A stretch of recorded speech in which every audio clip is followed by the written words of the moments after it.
ஆதிபராசக்தியின் அருள்தவ புதல்வா ஆறுமுக கடவுளே அடியால் வணங்கும் தெய்வமே கந்தா கடம்பா கார்த்திகேயா சண்முகா முத்துக்குமரா தத்துவ தலைவா உன்னை வணங்கி உன் நினைவாக வாழும் வள்ளியாக எனக்கும் என்னை சார்ந்த மக்களுக்கு மறு வழங்கி எல்லோரும் எல்லாமும் பெற வேண்டும் என்று உன்னை வேண்டி இத்திருச்சபையை வணங்குகிறேன்.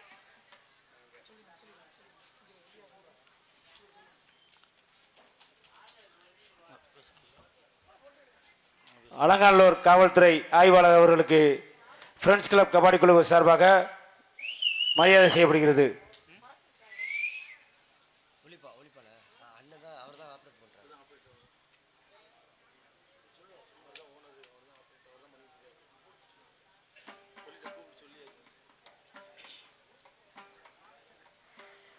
எனக்கு மாலை அணிவித்து கௌரவப்படுத்திய மாபெரும் கிராமத்தார்களுக்கும் பெரியோர்களுக்கும் தாய்மார்களுக்கும் ஃப்ரெண்ட்ஸ் கிளப் இளைஞர்களுக்கும் இந்த விழாவினை மிக சிறப்பான முறையிலே மிக சிறப்பான முறையிலே ஆன்மீக நோக்கத்தோடு ஏற்பாடு செய்த விழா கமிட்டியாளர்களுக்கும் எங்களது கலைக்குழு சார்பாக மனமார்ந்த நன்றியை தெரிவித்துக் கொள்கிறோம். நன்றி நன்றி கலந்த வணக்கம். ஹலோ, இதை கொஞ்சம் ஏத்துக்கண்ணே. எக்கோ இருக்கா? வச்சு விடுங்க. ஹலோ ஹலோ திருவெங்கத்துடன் சிறகரணி திருமாலே பொருளாக எழுதமுன முதலே பவன காக்கும் பெருமாளே அருளால் உலகை அறந்தபடி அன்பர் பிடிக்கிற மருந்தே இறைவா உன்னை பாடுங்கால் இன்பம் பொங்கும் என் மனமே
கடங்கவே பராசக்தி சூரதனங்கள் எல்லாம் வல்லமை தந்திரிவாள் பராசக்தி வாழி என்றே துதிப்போம்.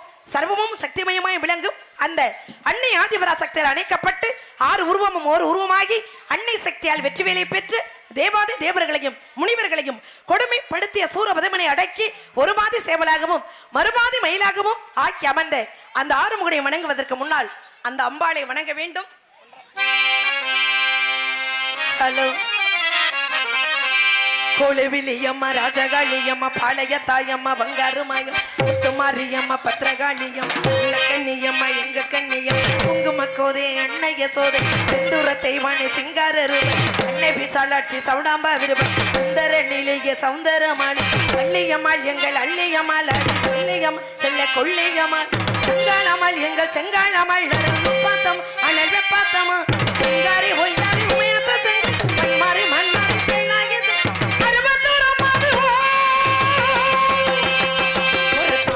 வரம் கேட்டு வந்து தாயம்மா கண்டிரங்க பாரமா வேறு துணையாரமா ஒரு தாலி வரம் கேட்டு வந்து தாயம்மா கண்டிரந்து பாரம்மா வேறு துணையாரம்மா குற்றமில்லா ஒரு உத்தமிழ் நெஞ்சு சோதனைகள் எதுக்கு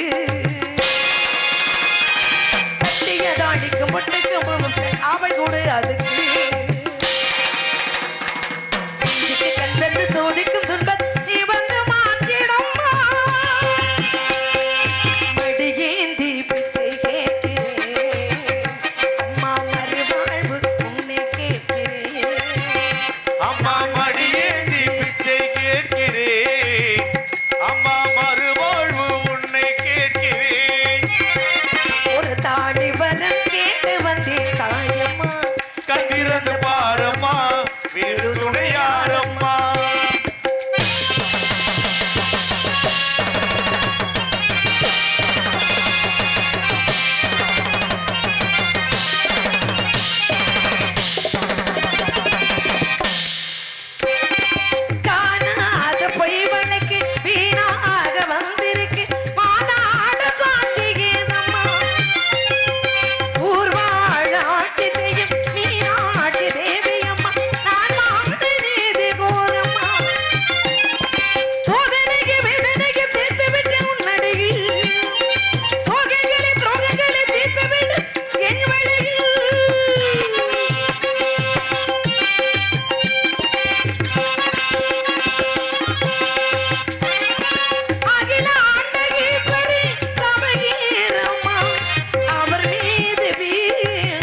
நீ பாட்டுக்குமா ஓரளவு சரியா இருந்தா கூட அந்த குடும்பத்தை ஒரு பெண்ணால அனுசரிச்சு கொண்டு போக முடியும். சரி. மூணுமே ஒரே மாதிரி இருந்ததுன்னு வைங்க, வாய்ப்பு இல்ல. ரொம்ப சிரமம் தானே. சிரமம் தான். அப்படிலாம் ஒரு பேர் நம்மளுக்கு வந்துடக் கூடாது அப்படிங்கிறத நானும் ஓட ஓடி வந்திருக்கேன். இருந்தாலும் இந்த முருகனுடைய வரவுக்காக அவரை எப்படியெல்லாம் எதிர்பார்த்து கொண்டிருக்கிறேன் தெரியுமா?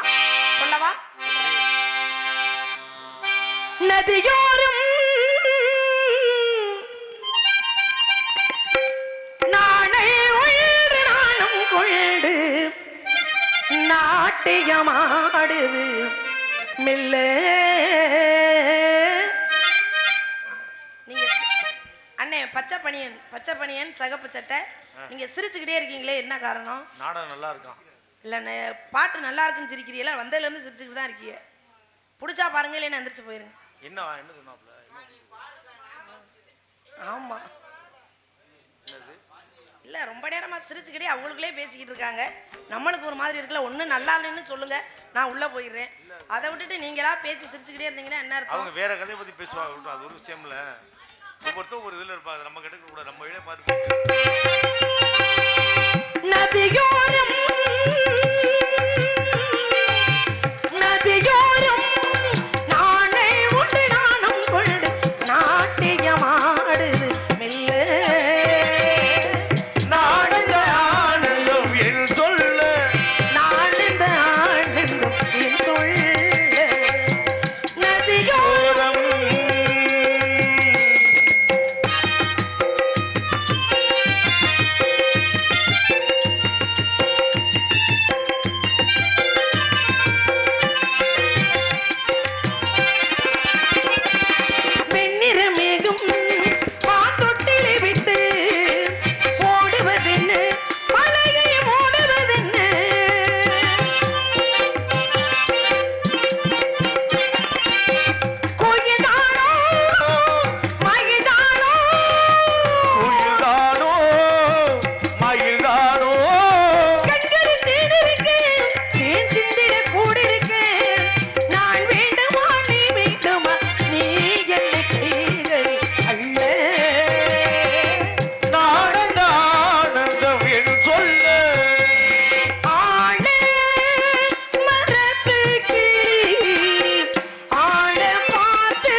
பசும்புள்ளோ கண்கள் தேன் இருக்கு, தேன் சிந்திட கூடிருக்கு.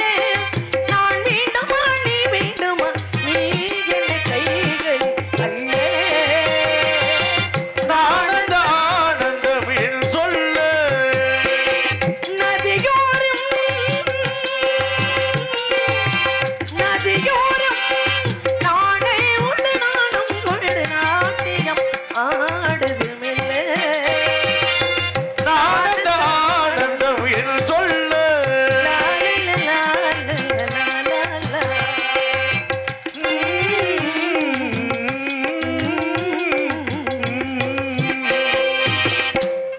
எப்படி? நன்றி நன்றி. இந்த முருகனுக்காகவே பிறந்து இந்த முருகனுக்காகவே வளர்ந்து அவர் வருவார் வருவார் என்று வழி மீது விழி வைத்து காத்துக் கொண்டிருக்கிறேன். காரணம், நல்லதையே பேச வேண்டும், நல்லதையே நினைக்க வேண்டும். நல்லதையே பேசி நல்லதையே நினைக்கும் பொழுது நம் வாழ்க்கை நடப்பது எல்லாமே நல்லதாகவே அமையும். நல்லதையே பேச வேண்டும் என்று சொன்னால் அந்த முருகனுடைய திருநாமத்தை தான் சொல்ல வேண்டும். நல்லதையே நினைக்க வேண்டும் என்று சொன்னால் அந்த முருகனைத்தான் நினைக்க வேண்டும். ஒரு முறை மறைந்திருந்து பார்க்கலாமா? குறைச்சிட்டீங்கன்னு இந்த மைக்கு எடுத்து வைக்கிற வரைக்கும் ஒரே ஒரு விஷயம், தாய்மார்கள் கூட்டம் இன்னைக்கு அதிகமா இருக்கு. ரொம்ப அழகா அமைதியா. ஏமா தந்தைமார்கள் மட்டும் கம்மியா? பெண் கிளை தான் பெரும் கிளை அப்படின்னு சொல்லுவாங்க. எத்தனை ஆம்பளை பிள்ளை இருந்தாலும் அந்த வீட்டுல ஒரு பொம்பளை பிள்ளை இருந்தா தாங்க அந்த வீட்டு கேட்கல. ரெண்டு பேர் கூட்டமே நல்லா தான் இருக்கு. ஆமா, ரெண்டு பேர் கூட்டமும் நல்லா தான் இருக்கு. இருந்தாலும் அதிகமா பெண்கள் இருந்தா தான் அந்த இடம் மங்களகரமா இருக்கும். சரிசமமா இருக்காங்க. இப்ப இங்க இருக்கிறதுல வந்து எல்லாருமே திருமணமான பெண்கள் இருக்கிறதுல முக்காவாசி பேர் அவங்க மாதிரி தான் இருக்காங்க. அவங்க கிட்ட ஒரே ஒரு சின்ன விஷயம் கேட்கலாம் அப்படின்னு நினைக்கிறேன். நல்லா கேட்கலாமே. என்ன தெரியுமா? ஒண்ணு இல்ல, கல்யாணம் பண்ண காலத்துல இருந்து, எப்படி கல்யாணம் பண்ணின காலத்துல இருந்து இன்னைக்கு வரைக்கும் நான் உங்ககிட்ட கேட்கலங்க. இன்னைக்கு வரைக்கும் என் புருஷன் சாப்பிட்ட எச்சி தட்டுல தான் இன்னமும் நான் சாப்பிடுறேன் அப்படின்னு சொல்றேன். தாய்மார்கள் மட்டும் கை தூக்குங்க பாப்போம். எங்க பாப்பா எத்தனை பேர் தூக்குறாங்க? என்ன எல்லாம் சிரிச்சுட்டு உட்காந்துருக்க ஒருத்தரை பார்த்து சொன்ன உடனே இவ்வளவு பேர் இருக்கிய ஒரு புள்ள கூட சாப்பிடலையா? இல்லம்மா. சரி இருக்கட்டும். அந்த காலத்துல நலாயினி, அனுசுயா, வள்ளுவன் மனைவி வாசுகி இவங்க எல்லாம் கணவன் சாப்பிட்ட பிறகு அந்த தட்டுல தான் சாப்பிட்டு இருக்காங்க. அம்மா ஆத்தி புடிங்க போட போகுது.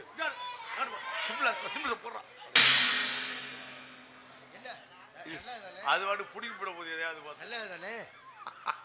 பைரவர் மேடைக்கு வர்றதுன்னா அது எல்லா இடத்துலயும் அமையாது. உண்மையிலேயே கால பைரவர் இருந்தாலும் பைரவரா இருந்தாலும் பார்க்கையில பயமா இருக்கா இல்லையா? ஏன்னா அது இருக்கிற இடத்துல நம்ம இன்னைக்கு வந்து இருந்தோம்னா அது நினைக்குது எந்த ஒரு கரங்கிடா இங்க வந்து கிடக்குறாங்க. ஆமா, ஆனா இங்க வரிசையா நாடகம் நடக்கிறதா நான் கேள்விப்பட்டேன். ரொம்ப மகிழ்ச்சி. இப்ப நான் கேட்க வந்தது என்ன அப்படின்னா, இப்ப பெண்கள் வந்து சாப்பிடுறது இல்ல, கணவன் சாப்பிட்ட எச்சி தட்டுல சாப்பிடுறது இல்ல அப்படிங்கிறது தெரிஞ்சு போச்சு, முடிவாகி போச்சு. இப்ப ஆண்கள் கிட்ட ஒரு விஷயம் கேக்குறேன். நல்லா கேளுமா. எங்களையுமா? ஆமா, நல்லா கேளு, விடாத யாரையும். அண்ணே வீடியோ எடுக்கிற அண்ணே, உங்களுக்கு கல்யாணம் ஆயிடுச்சா? ஏன் பொண்ணு எதுவும் பாக்குறியாமா? இல்ல அவருக்கும் சேர்த்துட்டேன். ஆமா, ஒண்ணு இல்ல, கல்யாணம் பண்ண காலத்துல இருந்து இன்னைக்கு வரைக்கும் என்னுடைய மனைவியோட வெளியில போற நேரம் எல்லாம் மல்லிகை பூ வாங்கி என் கையால தான் இன்னமும் என் மனைவி தலையில நான் வச்சு விடுறேன் அப்படின்னு சொல்றேன்.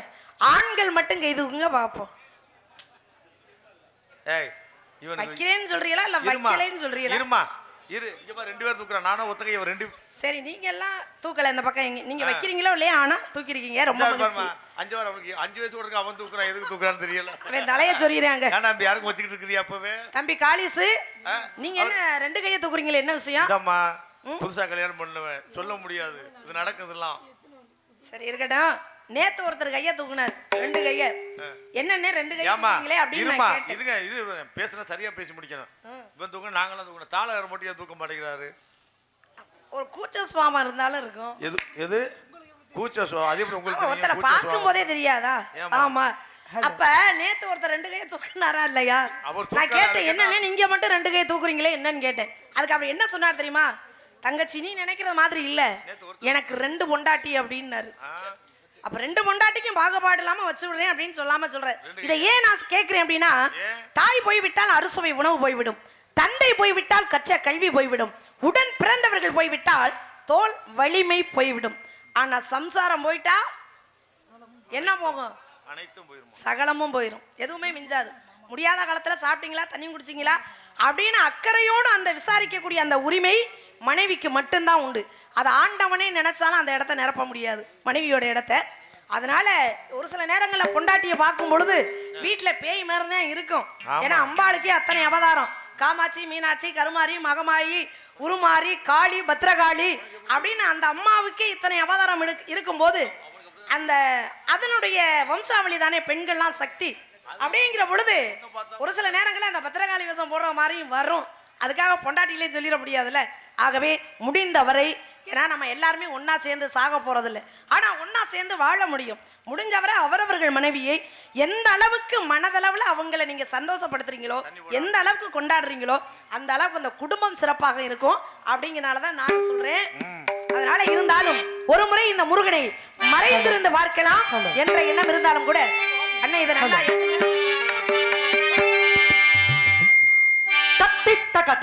தருகிறதாம்.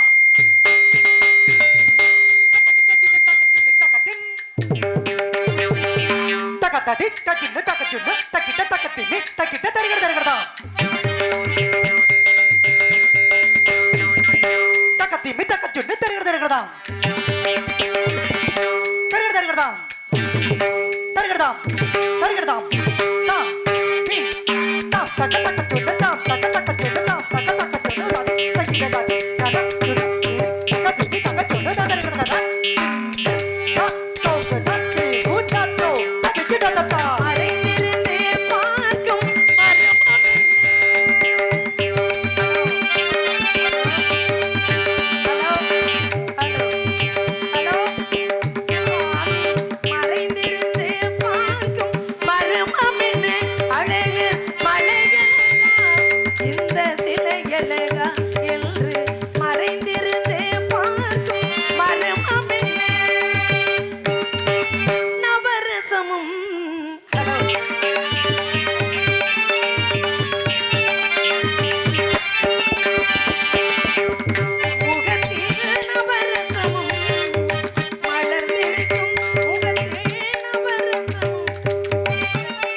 எங்கிருந்தாலும் உன்னை நான் அறிவேன்.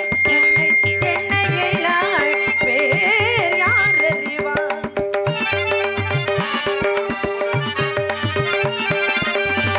எங்கிருந்தாலும் உன்னை நான் அறிவேன். உன்னை என்னை எல்லாள் வேறு யார் அறிவார்?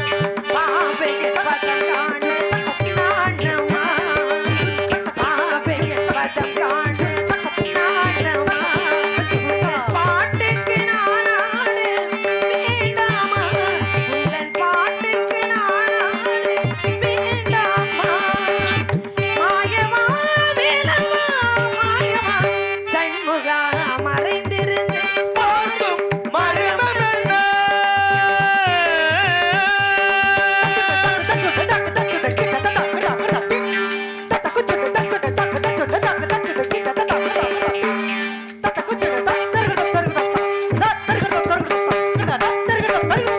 நாகத்திலே தலைவன் குரல் கேட்டேன். அந்த நாணத்திலே என்னை நான் மறந்தேன்.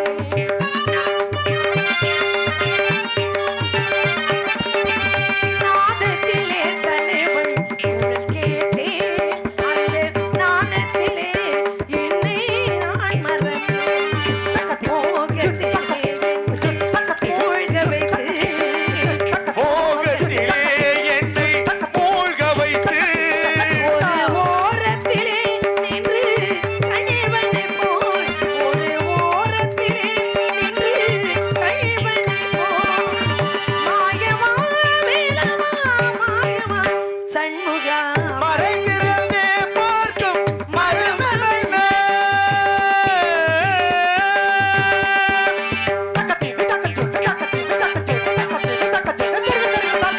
ஆனாட மலராட மதியாட நதியாட அங்கு இவன் நடனமாட, வானாட மண்ணாட கொடியாட இசையாட பஞ்சு இவன் கைகளாட, சுவையோடு நான் ஆட இது வேலையை நாடி துணையாக மொழி வருவான். தூயனே மாணவா மாயனே வேலவா.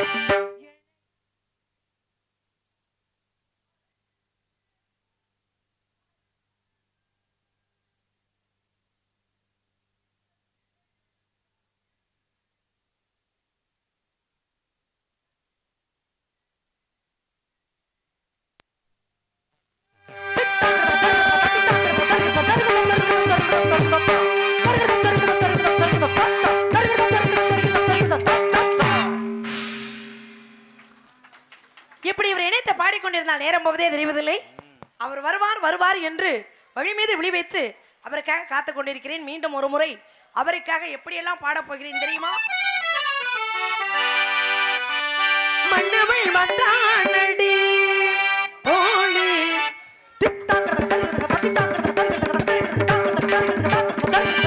மன்னவள் வந்தானடி தோழி, மஞ்சத்திலே இருந்து நெஞ்சத்திலே அமர்ந்து மன்னவள் வந்தானடி தோழி, மஞ்சத்திலே இருந்து நெஞ்சத்திலே அமர்ந்து மன்னவள் வந்தானடி.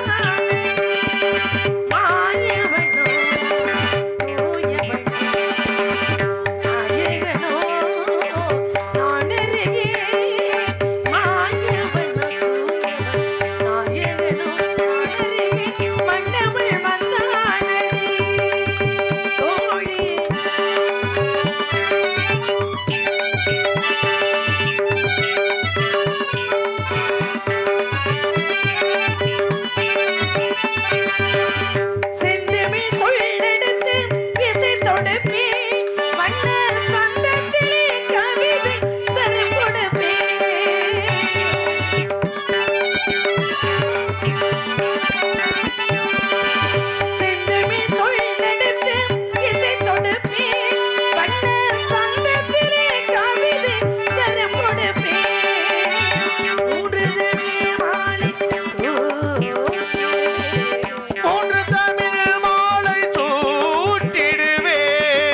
மிருதங்கம் வாசிப்பது என்பதே கடினமான ஒரு விஷயம். அதுலேயும் தம்பி காளீசன் அவர்கள் வந்து இந்த கொன்ன கோயிலை வாயில சொல்லிக்கிட்டே வாசிக்கிறாருன்னா அது எவ்வளவு அவர் கஷ்டப்பட்டிருப்பாரு, எவ்வளவு பயிற்சி எடுத்திருப்பாரு அப்படிங்கிறத நாம் நினைக்கும் பொழுது அதுக்கே பெரிய கரகோஷம் நீங்க எல்லாம் கொடுக்கலாம் தாராளமா. ஆமா, மகிழ்ச்சி, சந்தோஷம். கிட்டத்தட்ட இந்த பாட்டெல்லாம் வந்து 500 பேர் சேர்ந்து ரெக்கார்டிங் பண்ணக்கூடிய ஒரு பாடல். இந்த 4 பேர் சேர்ந்து நீங்களாம் ரசிக்கிற வகையிலே கொடுத்துருக்காங்கன்னா சாதாரண விஷயமா அது? ஆமா, நம்ம ஒண்ணு நினைச்சு வர்றோம், ஆனா அது ஒண்ணு நடக்குது. இன்னைக்கு என்ன ஒத்திகை மாதிரியே போச்சு. என்ன இருக்கட்டும், எல்லாமே இறைவன் அருளாலே எல்லாம் நல்லபடியா நடந்துகிட்டு இருக்கு. இருந்தாலும் ஆமா, ஏன்னா 4000 5000லாம் உள்ள கிடக்கு, 15000 20,000 வரைக்கும் கிடக்கு உள்ள.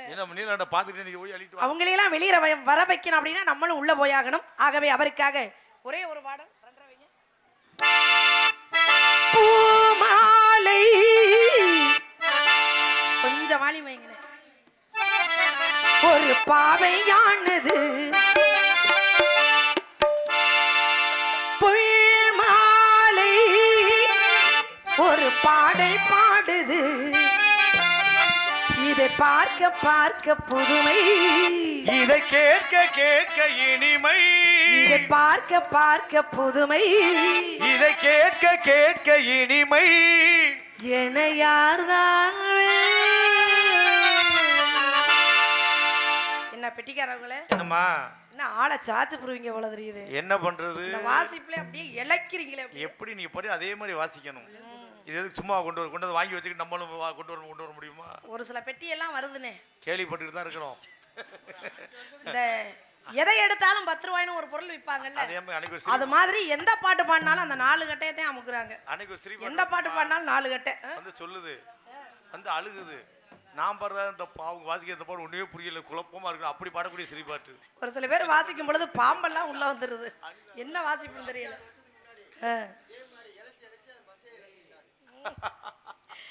ஆனா ரொம்ப அற்புதமான முறையிலே வாசிக்கிறீங்க.